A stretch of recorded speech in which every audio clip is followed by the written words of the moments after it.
Right.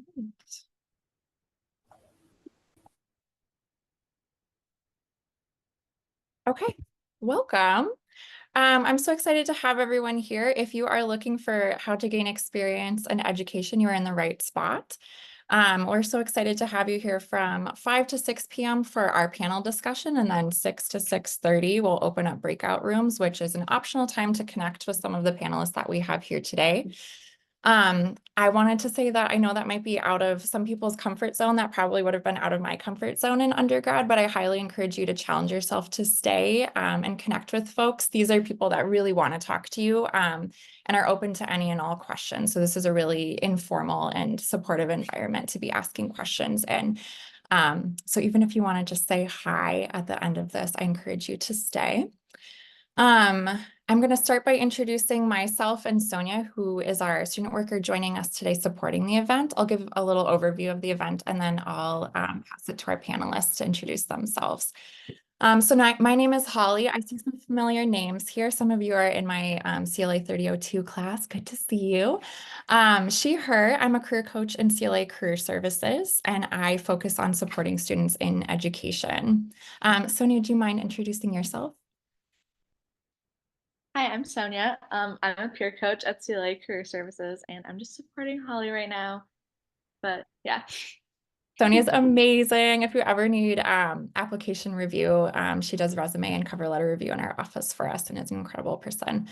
Cool. So a little bit of an overview of this event. Hopefully, if you're here, you know what this is about. But the intention is to break down all of, perhaps not all of, but a lot of different options that are in the education field. Hear from some employers and also some folks that were either students in CLA, students at the university, or our current students and gaining experience from their perspective. So lots of different voices in the room, which will be great. I'm going to pass it over to our panelists to introduce themselves, and I'm going to start with Miranda. Hi, you guys. Thank you so much for having me. So my name is Miranda Brown.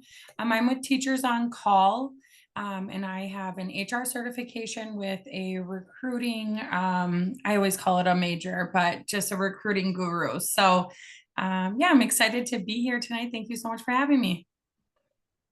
Great. And then I'm going to pass it to Ellie. Hello, my name's Ellie. I'm currently a student at the University of Minnesota my last year. My pronouns are she, her, hers.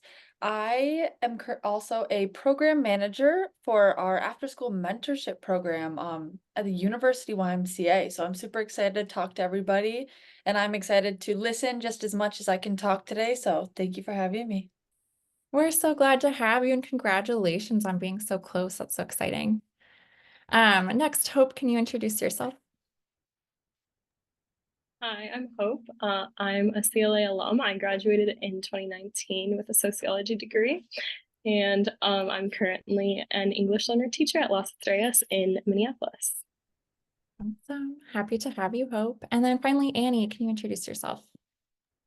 Yes, good afternoon, everyone. Such an honor to be here.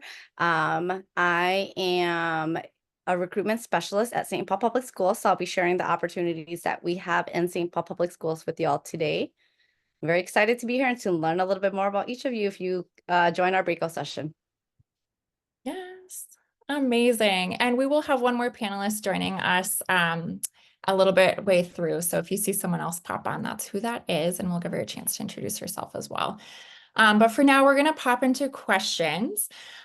We have some prepared questions for our panelists today as we get the conversation going. If other things pop into your head or if you came in with questions, please feel free to direct chat me or Sonia, and we will make sure that we incorporate into the conversation. If you know that it's for a specific organization, it's totally fine to save that for the end and go into a breakout room with them as well. But if it's for the good of the group, we're happy to address it during our large group conversation as well. All right, so I'm going to pass it to Sonia to start us off with our first question. So our first question is, tell us your career story so far. And then Sonia, do you want to also pass it to person by person, please? Thank you. We can start with Hope.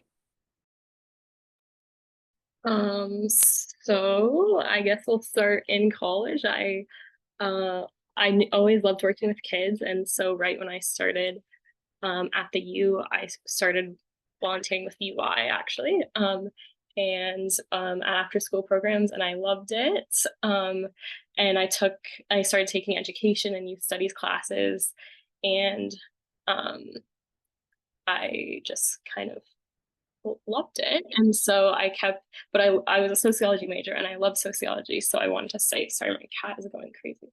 Um, and so I wanted to stay with that. So I was thinking about doing social studies. And so I was taking some of those classes as well. And then I studied abroad and I got to teach English in Ecuador, and I became interested in teaching ESL. And so after college, I did a AmeriCorps program working in the ESL department at Minneapolis, and I loved that as well. So I decided to start one of the Grow Your Own programs to get my master's degree and license in ESL. During that, I worked I was a student teacher at a dual language school, and I loved that. After I graduated, sorry. My first job was at a charter school, and now I am working again at the same dual language school. So That's great. Now we can pass it to Ellie. When you were speaking, Hope, I was like, this is my story too. So I am in school right now. I'm studying sociology as well. When I first came to college, I didn't have a big interest in working with young people or teaching. I come from a big family, so I say I've done it my whole life without being paid. But I got involved in the University YMCA and I realized I have a passion for serving my community, especially the communities that served me as I grew up. I also worked for AmeriCorps this previous summer where we took 9 weeks and we researched, created a program based on the needs of the young people, tested it out for 12 weeks in a St. Paul Elementary, Highland Park. And then we took that program and then implemented it into our mentorship program that we now run all year long. And so moving forward, it's a little bit different for me. I don't think I'll necessarily go directly into teaching, but education is something that is very broad to me. I think education can come in many forms just besides an in-classroom teaching position. So I'm really interested in moving into public health and how can I teach not only my communities, but broader society about really important things that to me, I think should be discussed more. So that's my journey so far. We'll see where it takes me. Who knows?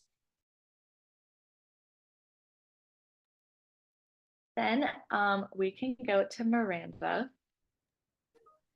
Yeah, so my journey started pretty young.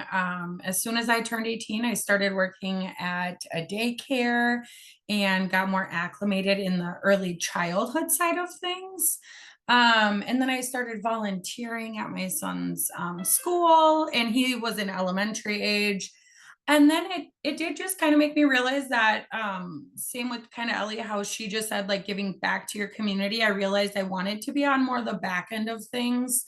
And so being able to be involved in so many districts all over Minnesota, big ones like St. Paul, smaller ones that, we've never even heard of. So just having the diversity and the difference of things and being on, again, the back end of things is really fulfilling at the end of the day to be able to fill the classrooms. Great. Now we can do Annie. Thanks, Sonia.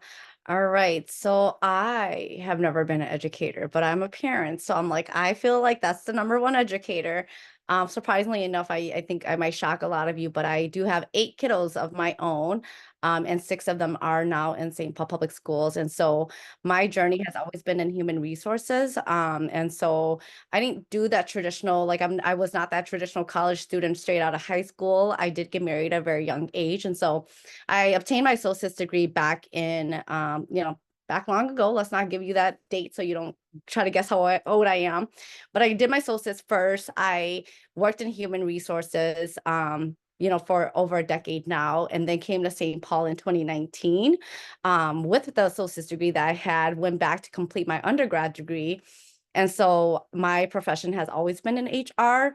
I've always loved the recruitment aspect of it. So that's why my role now as a recruiter, especially in St. Paul Public Schools, since I am a product of St. Paul, I have found a lot of purpose, a lot of meaning behind the work I do, even though I'm not that like point of contact, direct contact with students on a day-to-day basis, bringing in great folks such as yourself who could potentially be in front of students. I very much enjoy that and find it very rewarding as well. And so the perspective that I share today during the panel will be more on the human resource recruitment side of things, as well as, like I had mentioned earlier, sharing the opportunities that we have in St. Paul Public Schools.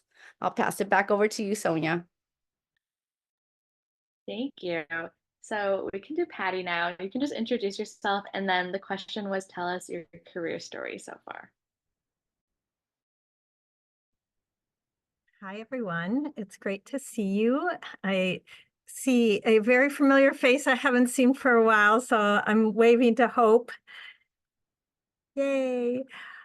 So yeah, I have a pretty long story, but I'm going to try to condense it. I'm a University of Minnesota alum, both undergrad and grad.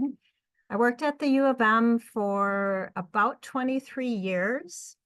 My field is educational psychology, and I've been the director at the University YMCA for almost 14 years. So a little bit of higher ed and nonprofit woven together, but lots of work with 18 to 22-year-olds.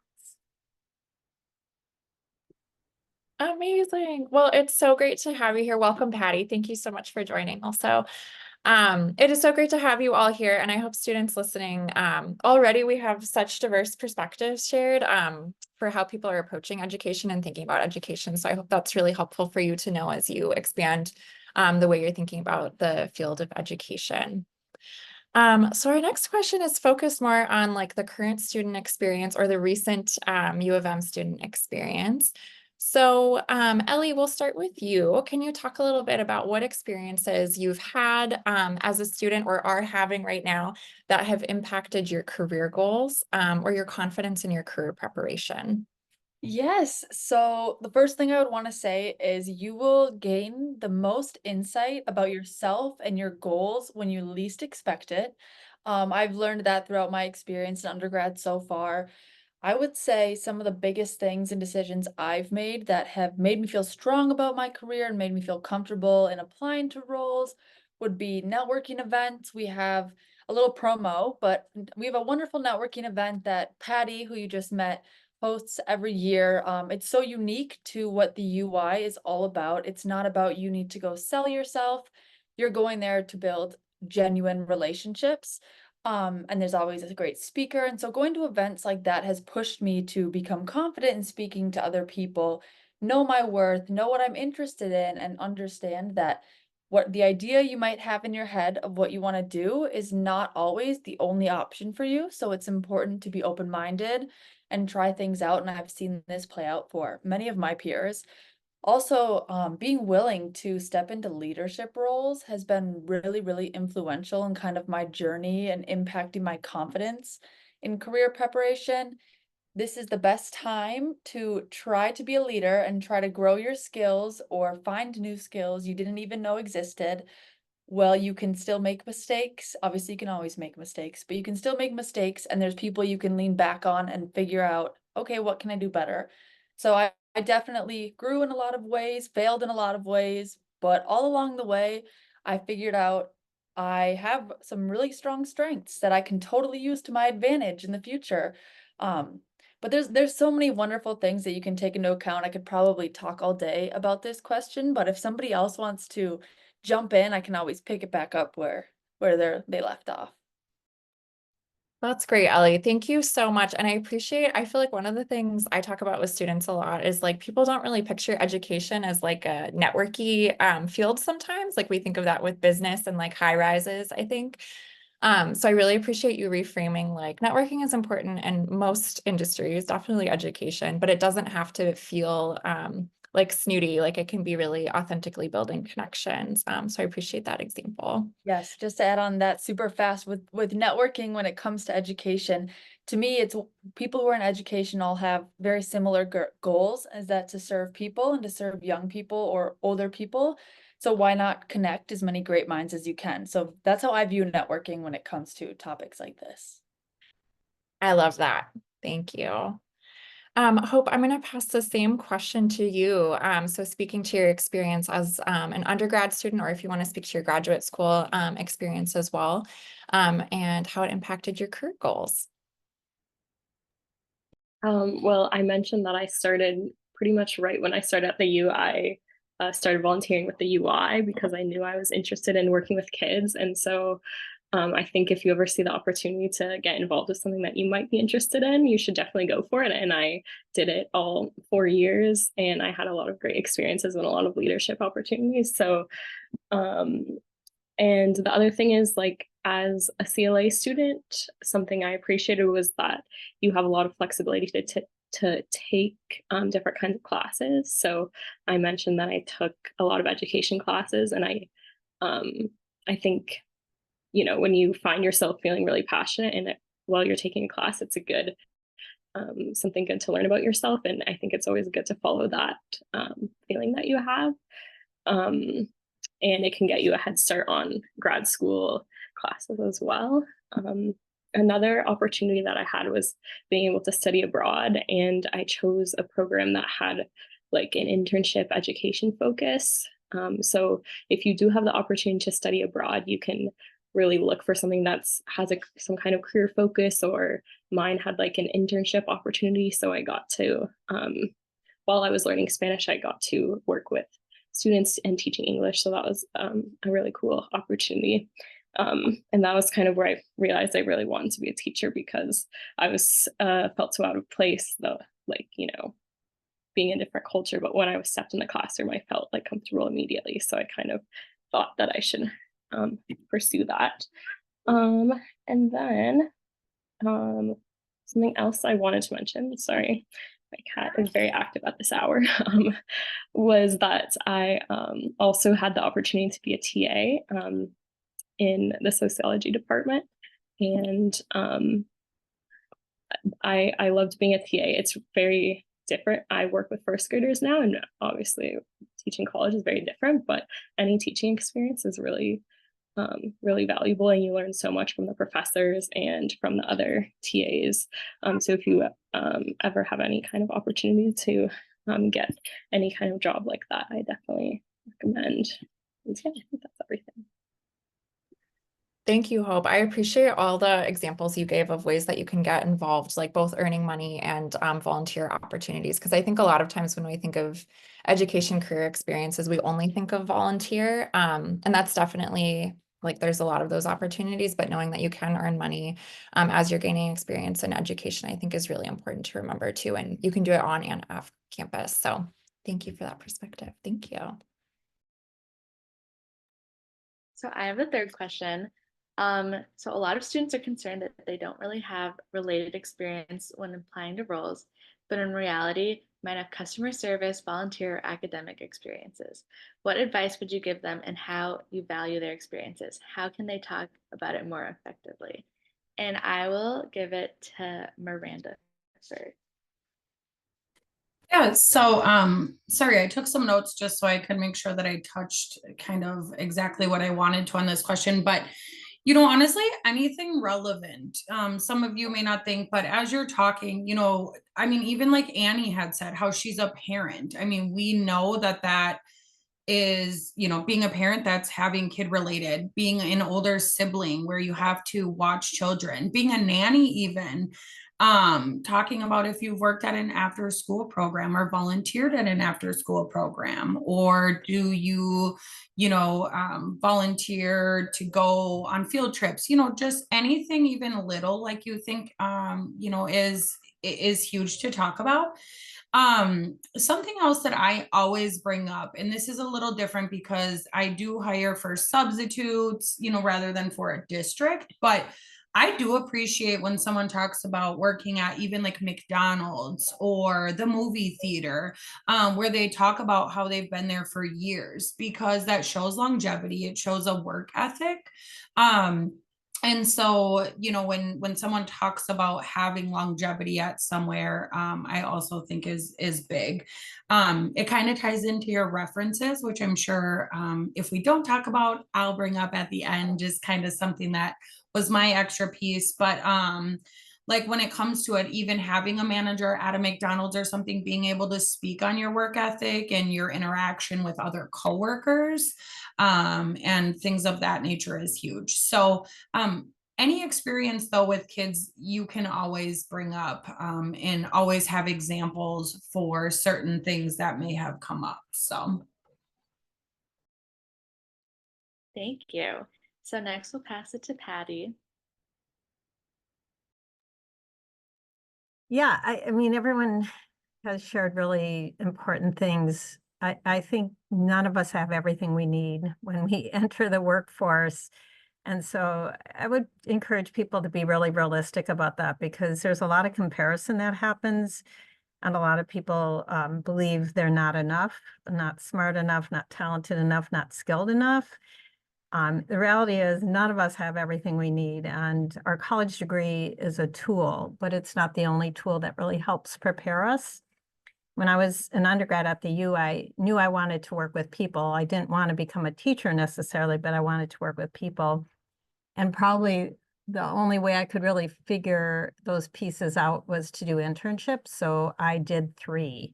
And I designed my own major as an undergrad because I could not pick what I wanted to do, which is not so unusual.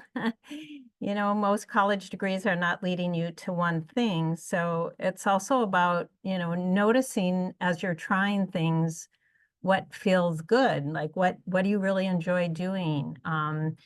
Skills can be, you know, developed over time, but I think recognizing those things that really draw your attention, that you're, you know, feel some passion about or feel some excitement about, um, you know, will tell the story. And careers are stepping stones. We don't, you know, you don't graduate and do exactly what you're gonna do right when you graduate. You have to see this as developing always, and then looking for those opportunities along the way that can help you develop. You know, I would say that, you know, if you think about the best teachers you've had or the best educators you've had, think about the skills that made you, you know, feel that way. You know, what is it about them? The other thing I would throw in there, I'm very big into mentorship, as Hope and Ellie and Holly can all attest to. I think finding people along the way that can help shape your experiences, give you the feedback, people you trust, is a really critical piece for growing and developing into a career track. The last thing I would say is education is not just one thing. It happens in all places and spaces. I've had people become teachers and decide they don't want to teach, and choose other areas of education. So look broadly at what this whole concept of educating people is and connect to those things, whether it's teaching about plants and animals or math and science. So that would be probably the best suggestions I could make.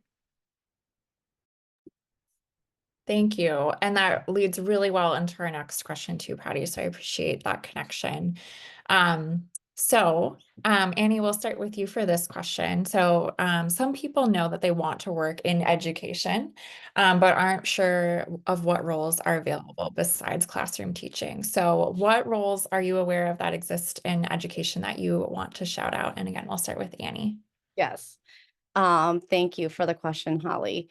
There is so much. I'm like, when I'm out there talking about the district or talking about St. Paul Public Schools, I think oftentimes people think of just those classroom position, right? So I know that this is education focused, but I do want to say that to, you know, be able to run a school district and one as big as St. Paul Public Schools, we have everything from like IT, accountant, people in human resources, people in benefits, payroll, You know, so we have positions that don't have that direct contact, as I mentioned, just like in my role, I don't have that direct contact with students, but we do also impact the school district in that way. And talking about education related positions, so within like a school building, there's everything from nutrition to facilities, those operations that runs the school building to make sure it's safe and clean and a welcoming environment for students and family. Classroom positions, we have everything. We have everything from teaching assistant. I started doing the list and I'm like, if you all can see how many job codes we actually have listed in our system, thousands of job codes means thousands of positions. So there's everything from, you know, the classroom positions I'll talk about. It's like teachers, teaching assistants, education assistants. So St. Paul do categorize our paraprofessionals as teaching or education assistants. We have intervention specialists. So, you know, in these roles, you're still working with students, but you do have more of a contact working with teachers, and on the administrative level, we have clerks. And oftentimes you'll hear principals say, our clerk is actually like the one running the building. They know all the parents, they know all the families, they know the ins and out. And so if you're like, you know what, I'm not sure if I want to do something that's directly, you know, like working with students and towards the academic, but still want to be around that environment. So like a clerk role will be one of that. We have cultural specialists. And so cultural specialists works directly with families. And so in our buildings, you know, a cultural specialist role will work directly with different community groups as well as families within the different schools. St. Paul is a very diverse, we have a very diverse student population. About 80% of our students are students of color or American Indian students. And so we try to implement different type of roles that will really help those students and families thrive in St. Paul. We do have some tutoring opportunities, but we do also utilize, as I believe it was maybe Hope and Ellie that talked about AmeriCorps, but we do utilize AmeriCorps for a reading and math tutor if that's an option that you want to take just to kind of get a feel. And then as Miranda talked about the teachers on call side of things, we do utilize teachers on call for substitute teaching positions. And so she can talk more about that and qualifications to be a sub teacher. But all in all, just know that there are classroom positions, there are school-based positions, but there's also other positions. If you're like, you know what, I think I want to take a little turn this way and see if they're if I may want to be an educator later on. There's so much funding, so many different pathways now for individuals to get a teaching license here in the state of Minnesota. And so there's definitely other pathways if you choose to at a later date go down that road of getting fully licensed. Back to you, Holly.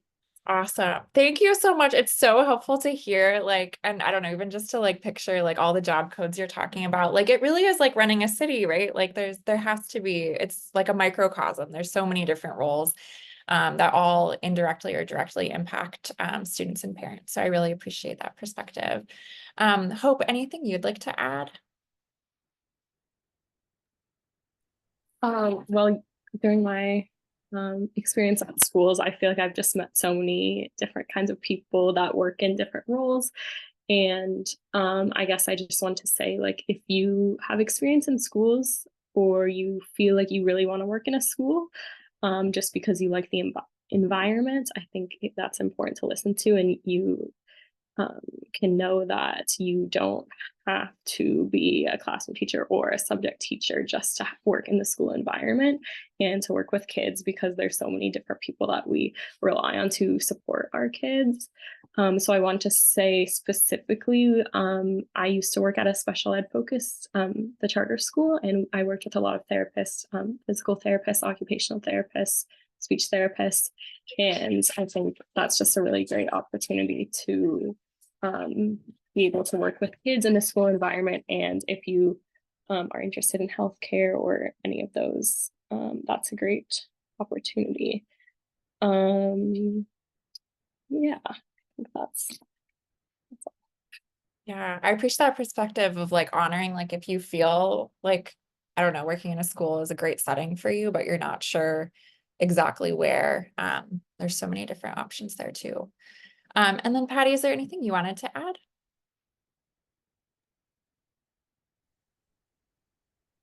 I keep moving. It's a busy day over here. I have to keep finding quiet spaces, but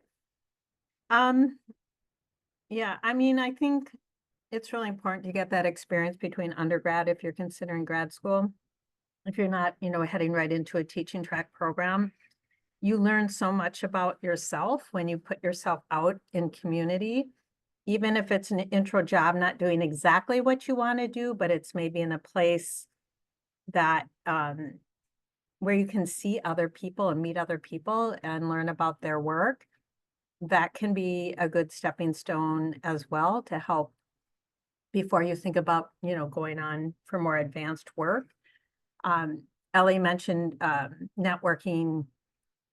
It's a big deal, and it's not really about only people who are doing jobs you want to do. Most adults have a network of a lot of different people doing lots of different jobs. So really connecting to people to learn about their work and see who they know. LinkedIn is a good place to do that. That would be probably the final thoughts about that. I appreciate that reminder that like you guys are all already part of networks, like even the people in this room are part of your network now. But your family, your professors, your classmates you sit next to, you already have such a wealth of a network, and it will only continue to grow. So reminding yourself that you're already part of that, and it will only get larger and only better in the future. Awesome. Sonia, I'm going to pass it to you for the next question. So our next question is, what kind of roles are available to current students and recent graduates? Sorry, and then I can pass it to Annie. Yeah, so a lot of the positions I mentioned earlier. So I guess for me, I would clarify this question in terms of, are we talking about education related roles or like just any kind of roles that like I mentioned earlier? I think focus on education related roles right now, with the idea that I think some folks feel like, oh my gosh, do I already have to be licensed to even work in a school? Or can I do something as a current student without a degree, that kind of thing? Yeah, so then there's definitely a lot of different job opportunities within a school building, as I mentioned. Those that's going to be more focused towards like the academic support, so working directly with students, teaching and education assistants. Typically, the minimum qualifications for that is having an associate's degree. We also do have a program through our hub center that helps individuals go through the paraeducator course to get that certificate. So test out to get that certificate to qualify them if individuals don't have enough credits or just at this point isn't considering doing post-secondary. So that's for the TA and EA openings. Our intervention specialists, they role that works directly with students with academic and intervention support and working alongside teachers and admin. That role right now is looking at individuals that has a bachelor's degree plus a year of experience.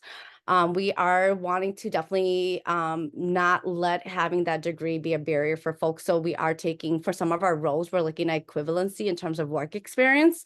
So if you definitely know people out there that has a ton of work experience and just don't have necessarily that degree, please share the opportunities with them as well.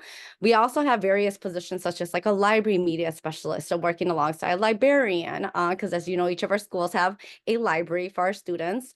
Those type of roles generally look at similar to TAEA position, looking at having an associate's degree. We also have EA positions, so education assistant position that are health assistants. So if you're like kind of considering the healthcare side of things or potentially going into nursing, those are opportunities for individuals as well. And so that, again, similar to that associate's credit. So those are kind of some of the positions that I can name or pinpoint. Most of our other positions that's licensed, like a social worker, a speech language pathologist, a school psych, a counselor, those are licensed positions. So it does require someone to have the school license in order to work in those positions. So I'm going to not talk about the license and just kind of focus on the non-licensed for today's session. Lots of opportunities. These are just like some of the common positions that we typically will hire for. And so those are the positions I kind of want to highlight.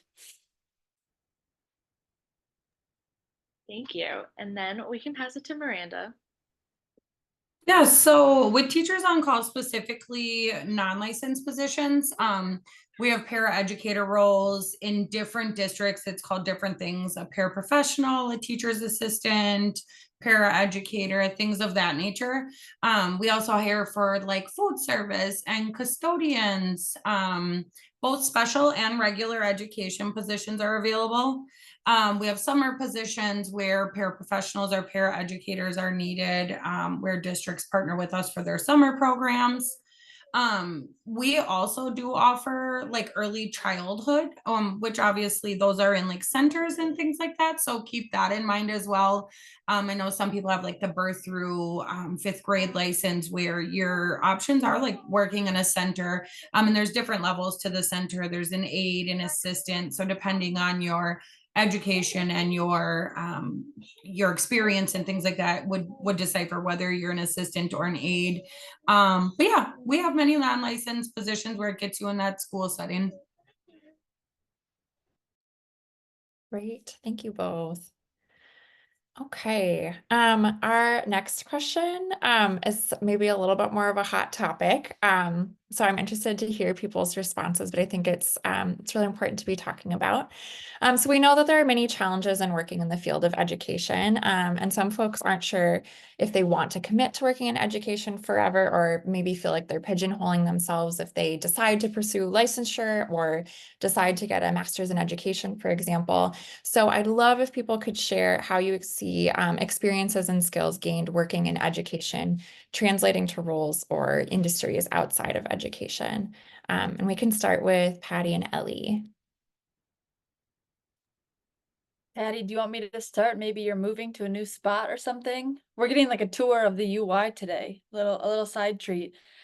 In my role as a program manager at the UI, I have worked several different roles within the UI, but basically I run the after school portion of our mentorship program, but we also have an in-school mental health mentor portion where you're in the classrooms with teachers. And all the skills that I see my peers and myself walk away from these roles in are so multidimensional in so many ways. I think teachers have the purest souls and hearts ever and the most patience, and those are two of the best attributes somebody could have going into any like profession in the future or even just in life. The interpersonal skills, being able to communicate, is applicable to nearly anything. Teamwork, time management is a big one when you're having to make sure you're on task, make sure you are getting the things that need to be done, is applicable in so many ways. Again, your patience.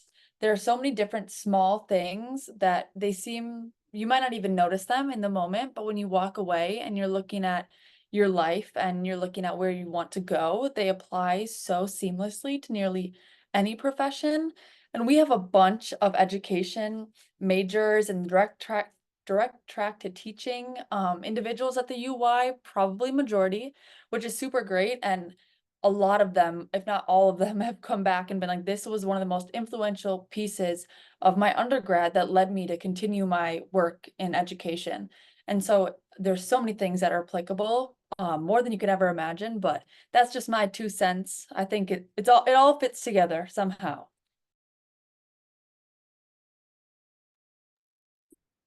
Trying to think how I can add on to that, Ellie.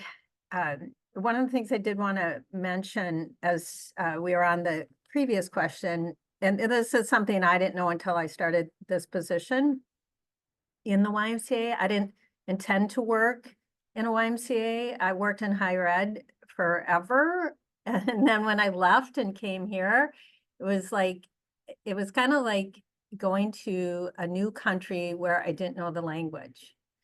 And so the best way I can probably answer this is through my own experience. You are who you are, no matter where. So who you are comes with you, and those experiences come with you. So when I left the university and I came into the YMCA, I had a lot of, certainly relationships and connections in higher ed. And I had to figure out what I needed to do to round out my awareness and my connections. So when I came into this position, I thought, okay, I have all these connections. I know how to work with college students. I've been doing this for a long time. But if I'm going to run all these programs in the Twin Cities schools, I better get to know some school folks. And so, Annie, I've already made a connection to you on LinkedIn. I think that, again, we all have things that, we can be naturally good at and develop further. The skills piece we're all capable of learning new things. Sometimes some parts of my job I may not love, like I had to learn how to handle budgets and grants and all these other things that I didn't really plan on learning, but it was part of my job. And I really love most of my job. So I was willing to even do those things that were of less interest. And that's going to happen in any job that you do. I think educators, as Ellie was saying, I mean, all the schools we're in and all the teachers we partner with and out of school time folks, I mean, they to me are like super sheroes and heroes for willing to, not make as much as professional athletes, but have a job that's way more important. They're impacting lives every day, whether they're little ones or adolescents, just incredible dedication to supporting people. I wanted to mention before I forget that the Y is way more than people believe. Some people think we're just like we do swimming and camps. Well, we do all that, but this was a big lesson to me. You don't always know what organizations are until you've had an opportunity to know people in them or work in them. And so what I learned coming into the YMCA is we have youth and family services, early childhood programs, school-age childcare. We run YMCA programs in low-income housing, so we work with families right where they live. We do boys and young men in color. We do youth achievers. It goes on and on. Like there was a bazillion programs that went way beyond what I ever knew the YMCA did. And I grew up in Minneapolis. I didn't know until I stepped in the door and started looking around me. Everyone that is working in all these areas, which we call the Center for Social Impact, are educators, not necessarily by degree, but by the work they do. So that's probably the best flavor I can add on to what Ellie described, is that things aren't always as they appear to be. And sometimes you have to take that risk to check it out and challenge yourself. Thank you. That made me think of something Ellie said earlier too, of like thinking about like your why for getting into this work. Like you can probably find that why in different places that aren't like actual like classroom teaching. And so that's advice I give to students a lot of times too. Like when people think of their value of like, I want to help people, that's awesome.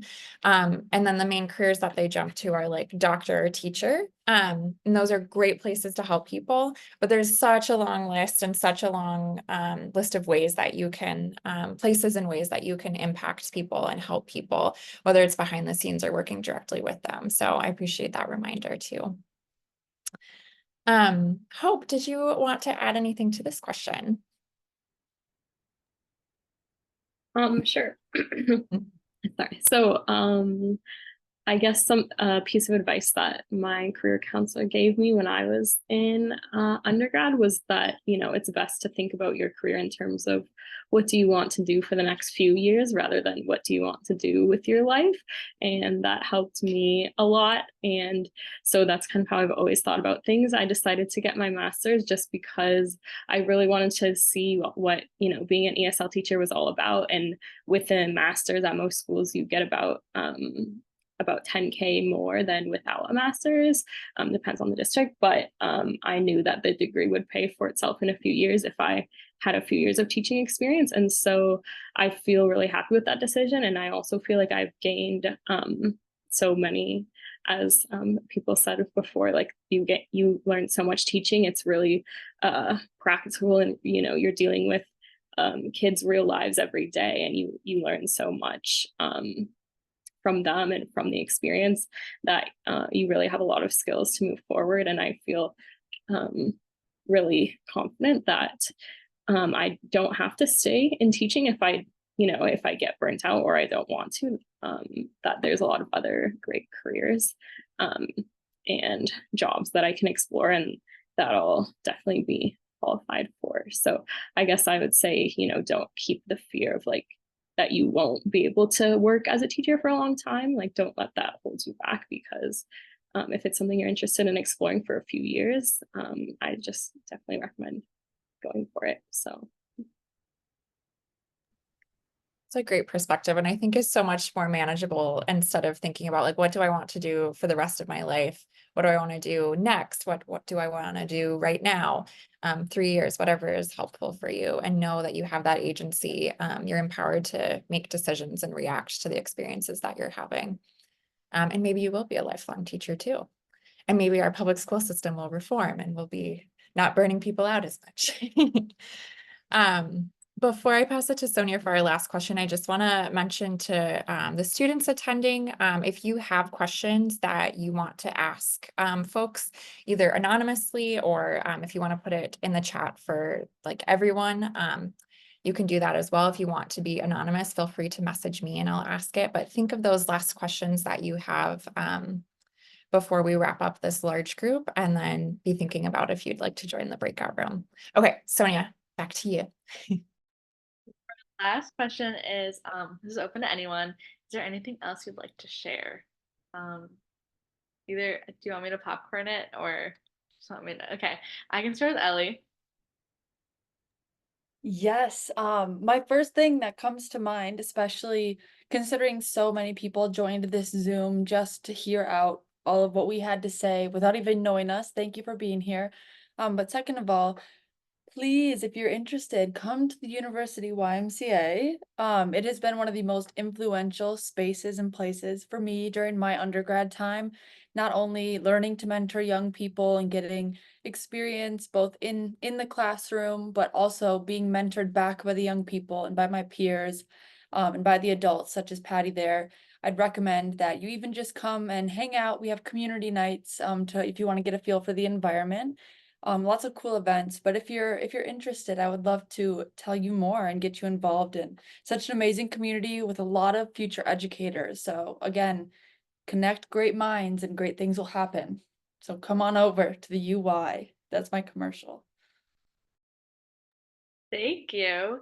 Next we'll go to Hope. I don't know if I have too many last piece of advice. As I said, I think it's just really important to, know where you feel comfortable and where you feel passionate about, and always follow that. If and I think if you're ever in a position where you can't because of money or other constraints, like any experience you have, you can always learn from it and let it take you somewhere where you want to go. But yeah, I would love to chat with people in the breakout rooms if anyone has any more questions. But yeah, thanks for coming, everyone. We can go to Annie next. All right, thanks, Sonia.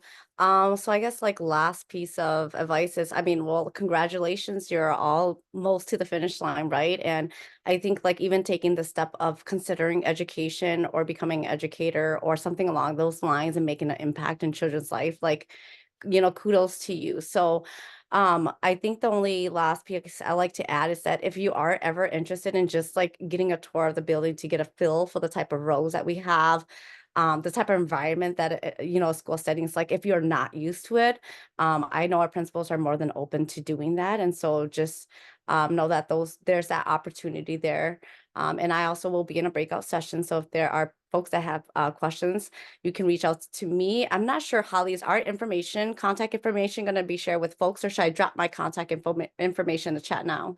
I would love if our panelists are willing to share either your LinkedIn or your email address. That would be great to share before folks head to breakout rooms. Awesome, thank you. And I'll pass it back over to you, Sonia. Thank you. So we'll go to Miranda now. Sorry, I was putting my contact information quick. So I'll give my sales speech to Teachers on Call after just a little bit of information or advice that I do have that I always like to touch base on. A lot of people are here in the Zoom meeting wanting information from us, from the people who are looking at you guys coming into the career world of education. So just a couple pieces of information, or excuse me, advice that I have. And I do have a couple personal short stories to go with it, but is social media and references. So social media is something that is very personal these days. And that's just that. I would, try to keep it as personal as possible. When you're applying for these jobs and things of that nature, parents, students, principals could be looking at your social media. So putting what's important to you, like have your cover photo as you and children, or your favorite candid photo of something that you're passionate about and things of that nature. I think when my personal story to that is when my son became old enough to be able to look up stuff, he found his teacher, and let's just say he wasn't able to take her seriously after seeing her personal, profile. But we all understand that you do have personal lives, right? We are real people just because we're educators, but we are held to those higher standards because we are in the faces of children's and things of that nature. So I love to always give that advice to always just keep in mind of your social media. And then another piece of advice I have is references. Always make sure that your references are on the same page as you guys. I've had people who I interview and I'm like, I love them. Like they're so great. And then we do a reference check and it's like, wait, and things of that nature. So making sure that you have up-to-date references. And even if you've asked somebody in the previously, hey, can you be my reference, make sure that they know that, hey, I'm reapplying to jobs, and this is what I'm applying for and things of that nature. So that's my kind of two pieces of big advice on my end. But then my sales pitch, of course, with Teachers on Call is I hire for substitutes, you guys, and substituting is such a great way to, we talked about gaining experience or seeing where you want to be. Is this really what I want to do? My personal story tied to that is I have a little cousin who graduated, and of course he went right to where he student taught. And so he went from student teaching second grade to getting a full-time job at first grade. And within the first year, he's like, I'm quitting. Like, I'm going to finish out my contract this year, but I can't do this. I picked the wrong career. Same, with saying that, like how Hope said, he knew that he could take his degree elsewhere. He still had that, but he did want to teach. And I said, perfect. Like do substituting, like you have a K-6 license, K and 6, two different things. So first grade to, sixth grade, fifth grade is totally different. And so, that's exactly what he did. And I would love to say that 4 years later, he is in the same classroom. After his first year, he moved to fifth grade and he's been there for 3 years now and he loves it. And he thanks me all the time when I see him at family events, like, thank you for pushing me just one last time. And substituting is a really good resume builder, though. Also, like HR knows what it's like to be a substitute. So you have that to build on that. We have many, many districts that you can get your foot in the door. Again, like I said, we have huge districts such as St. Paul. We have South Washington County in the area. So that's another thing. Do you want to be in the suburbs? Do you want to be in a more urban school? Like, where do you want to be? Who do you want to be under and things like that? So substituting is a really great way to kind of test the waters. Thank you, Miranda. Finally, we'll go to Patty. Thanks for the snacks. So I guess I would say that to not focus on the end result and to allow yourself to, as you're going on this kind of journey of figuring out who you are and what you want to be and what you want to do. I think from my experience working with people who are interested in education, there's things about you that you're not going to get in the classroom, like your ability to listen and be empathetic and compassionate. Those things you don't get from a book. It's really about your character and your character development. And so recognize the gifts that you have already and really cheer yourself on for the steps that you're taking, and don't see yourself trying to get to an end result, because there really isn't one. It's just going to continue to grow and develop as you go on.